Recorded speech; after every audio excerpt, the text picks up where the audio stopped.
राजनीति के लिहाज से सबसे महत्वपूर्ण राज्य उत्तर प्रदेश, जहां 2022 में विधानसभा के चुनाव होने वाले हैं, लेकिन अटकलों की बाजार अभी से गर्म है। सियासत की खबरें अभी से सुर्खियां बटोरने लगी हैं। इसी कड़ी में एक खबर यूपी के गोंडा से आई। गोंडा में एक व्यक्ति ने अपने खून से भारतीय जनता पार्टी के राष्ट्रीय अध्यक्ष जेपी नड्डा को खत लिखा। खत में उसने लिखा कि सीएम योगी को अगर कुर्सी से हटाया गया तो वह लखनऊ भाजपा कार्यालय के सामने आत्मदाह कर लेगा।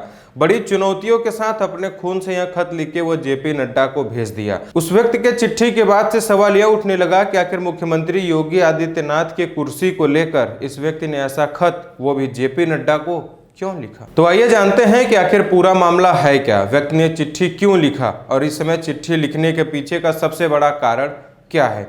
आपको बता दें कि इस व्यक्ति का नाम है सोनू ठाकुर, जो उत्तर प्रदेश के गोंडा के उमरी इलाके में रहता है। सोनू ठाकुर खुद को योगी भक्त बताता है, योगी के राह पे चलने की बात कहता है, योगी की तरह भगवा वस्त्र भी धारण करता है। सोनू ठाकुर ने भाजपा के राष्ट्रीय अध्यक्ष जेपी नड्डा को अपने खून से लिखी हुई चिट्ठी में लिखा कि मैं सोनू ठाकुर अपने खून से लेटर लिखकर आपको अवगत कराना चाहता हूं कि परम पूज्य मुख्यमंत्री योगी जी जनता के हित में लगातार 24 घंटे काम कर रहे हैं। यही नहीं, वह कोरोना महामारी में अपने जान की परवाह न करते हुए जनता के हित में प्रदेश के प्रत्येक जिले के गांव में दौरा करके जनता की जीवन की रक्षा कर रहे हैं।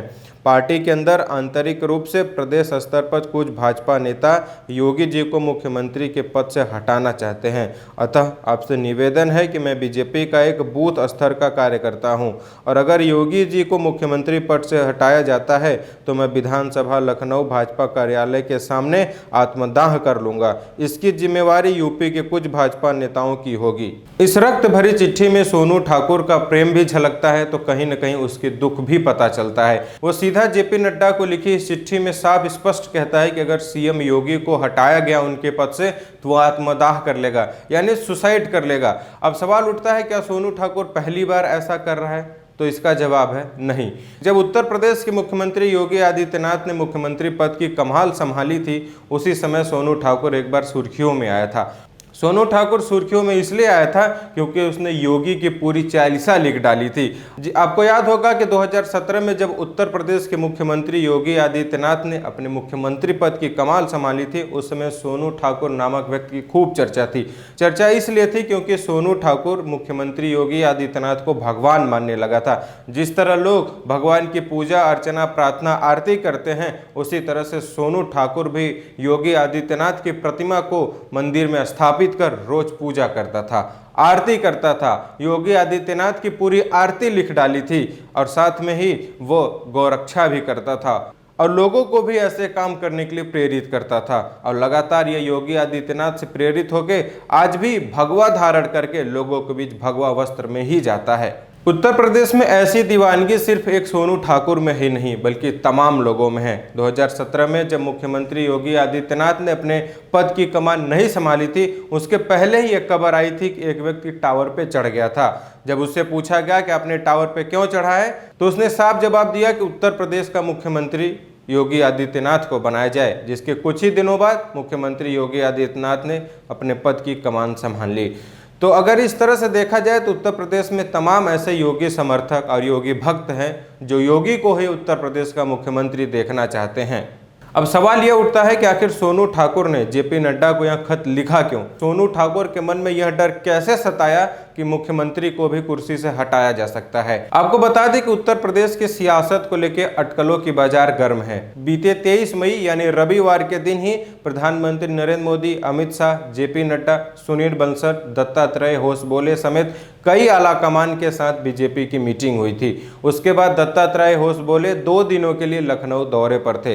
दत्तात्रेय होसबोले संघ के सर कार्यवाहक भी हैं। दत्तात्रेय होसबोले के साथ संगठन मंत्री सुनील बंसल समेत सभी नेता एक्टिव हो गए हैं। एक्टिव इसलिए हो गए हैं क्योंकि माना जा रहा है कि यूपी कैबिनेट में मंत्रिमंडल में बड़ा फेरबदल होगा। माना जा रहा है कि मोदी के करीबी अरविंद शर्मा को उप मुख्यमंत्री और उप मुख्यमंत्री केशव प्रसाद मौर्य को प्रदेश अध्यक्ष बनाने की कवायद तेज हो गई है। ऐसी लगातार खबरें अटकलों के बीच आती रहती हैं, लेकिन एक खबर ऐसी भी आई थी कि सीएम योगी आदित्यनाथ को उनकी कुर्सी छोड़नी भी पड़ सकती है। ऐसा सपा के एक विधायक ने कहा था। सपा विधायक ने उत्तराखंड का उदाहरण देते हुए कहा था कि जिस तरह वहां त्रिवेंद्र सिंह रावत को सीएम के पद से हटा के तीरथ सिंह रावत को किया गया था, उसी तर्ज पे उत्तर प्रदेश में भी किया जा सकता है, लेकिन बीजेपी इसे मात्र कल्पना बता रही थी। अब ऐसे ही डर भाजपा के कार्यकर्ताओं के मन में भी सता रहा है। इसी कारण भाजपा के कार्यकर्ता भाजपा अध्यक्ष को इस तरह की चिट्ठियां लिख रहे हैं कि यूपी में योगी आदित्यनाथ को उनके पद से नहीं हटाया जा सकता। आपको बता दें कि कल परसों में भी लगातार बीजेपी के आला कमान में बड़ी बैठकें हो रही हैं। कल प्रेस के सामने उत्तर प्रदेश के उप मुख्यमंत्री केशव प्रसाद मौर्य भी आए थे। उन्होंने प्रेस के सामने दावा भी किया था कि 2022 में एक बार फिर उत्तर प्रदेश में भाजपा 300 से ज्यादा सीटें जीतकर अपना परचम लहराने वाली है।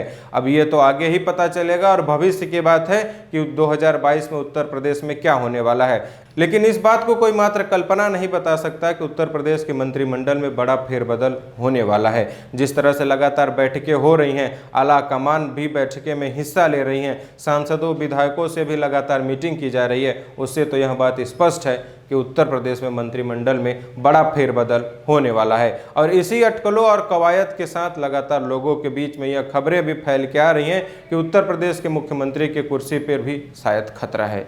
वीडियो के बारे में आप क्या सोचते हैं, हमें ज़रूर बताएं। वीडियो देखने के लिए आपका बहुत शुक्रिया, धन्यवाद।